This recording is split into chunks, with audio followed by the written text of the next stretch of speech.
and then this can be another. This one, though, is like the drop-off, and that's kind of how I feel, like the words are jumping off, and then, like, up here, you're safe.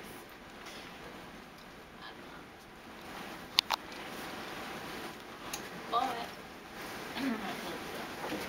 all of these are just like little quotes out of the chapter. Like I chose my favorite parts and just made them into the roots.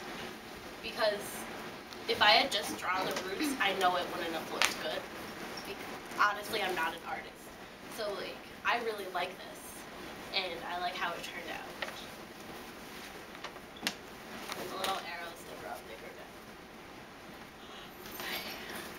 Okay.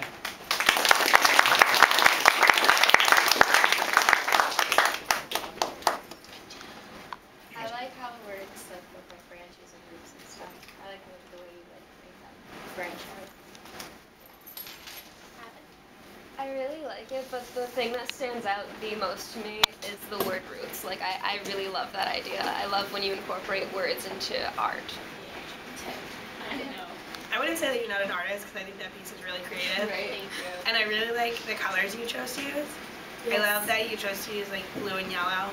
Yeah, me and her just chose that last night. I was like, Taylor, help. Oh, yeah, it was much so better. plain. Yeah, go ahead. As stick figures of drawing, that this is artistry. Yes. This is art.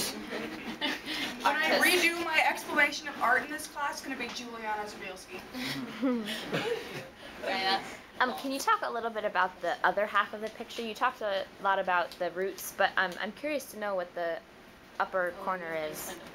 Yeah. All right. So one of the sentences is, "I am a tiny thing against so many bricks."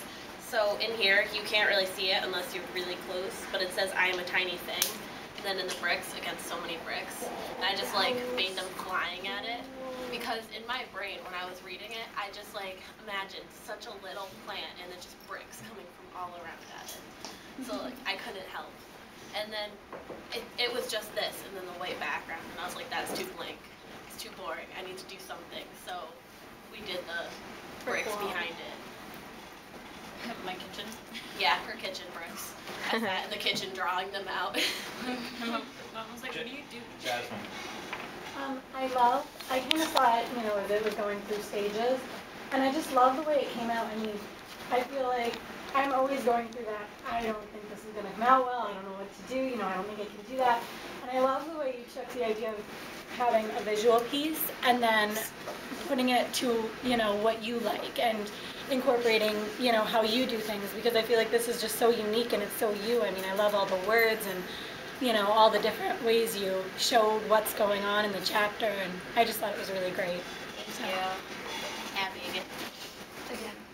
I feel like this is just so incredibly eye-catching because, like, you have, like, the background is basically all the yellow or green, and then you have, like, the bricks, but it's basically a yellow background, and then you have white, no color in the sidewalk, but you have color in the center of the sidewalk with the rows, like, everything, like, there's eye-catching, and then the flying bricks, it's just everything just grabs your attention. Anybody else? Okay, Kelly. I like it. Thank you. Madison.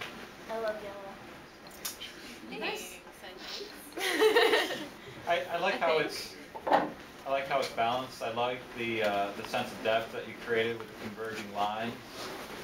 I think sometimes there are people that do visual projects in here that reference the book heavily in the work. They write words that are taken directly from the text, and sometimes it doesn't hold up for an audience beyond this group that understands that context. But in this format, I think it would. I think that somebody could approach this work that didn't know anything about Mango Street, and they would be able to react to it, and they'd be able to respond to it. Any other comments or questions? Okay, thank you.